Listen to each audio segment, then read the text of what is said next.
What is up, my crafty witches? First off, I want to say welcome back to my channel for another WitchCrafting Wednesday. I hope your weekends all went amazing.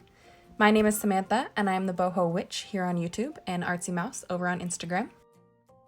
In today's video, I'm going to be sharing and walking you through how I personally make my sleep tincture. Now, if you are just as excited to learn as I am to share this recipe, go ahead and hit that like button and subscribe so you never miss out on another WitchCrafting Wednesday. Alrighty, so for my tincture, I use the herbs chamomile and passion flower from my July Apothecary at Home subscription box. I'll go ahead and leave a link up in the top corner if you guys want to go and check that out after this video. I chose these herbs because they are both very relaxing and both promote better sleep. Oh, and I will also be using one of Apothecary's jars that came in the box to store my mixture in for the 2 to 3 week extraction process. So I started out by grinding up the chamomile in my mortar and pestle for a finer consistency. Now, if you guys have a coffee grinder at home, you can totally use that as well.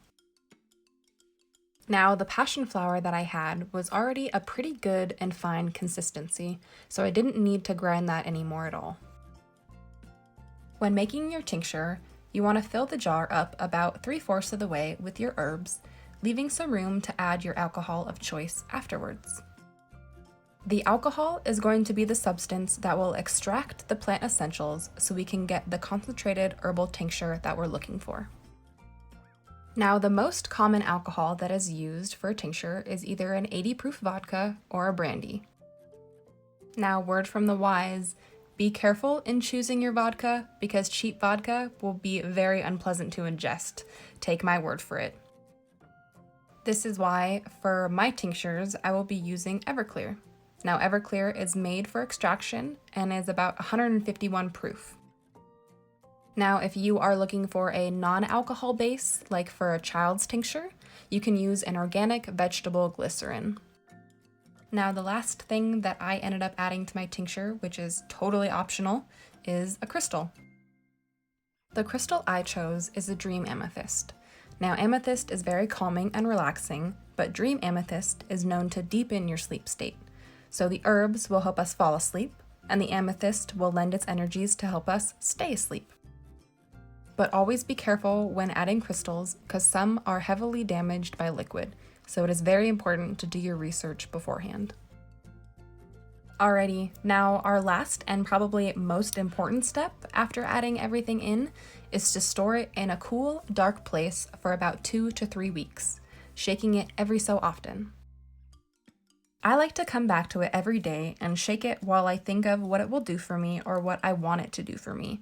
By doing this, I'm putting my intention into it daily and making it more of a magical tincture rather than a mundane tincture.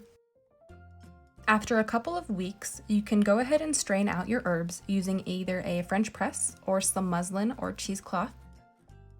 You can then store it in a dropper bottle for easy use. I will be adding a drop or 2 of honey after I bottle it to sweeten it up a little bit. Alcohol-based tinctures have a long shelf life, don't need to be refrigerated, but definitely keep it out of direct sunlight.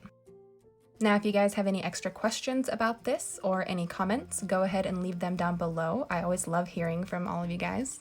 But that is all I have for you guys today. Thank you all so much for being here and supporting me. It really means a lot.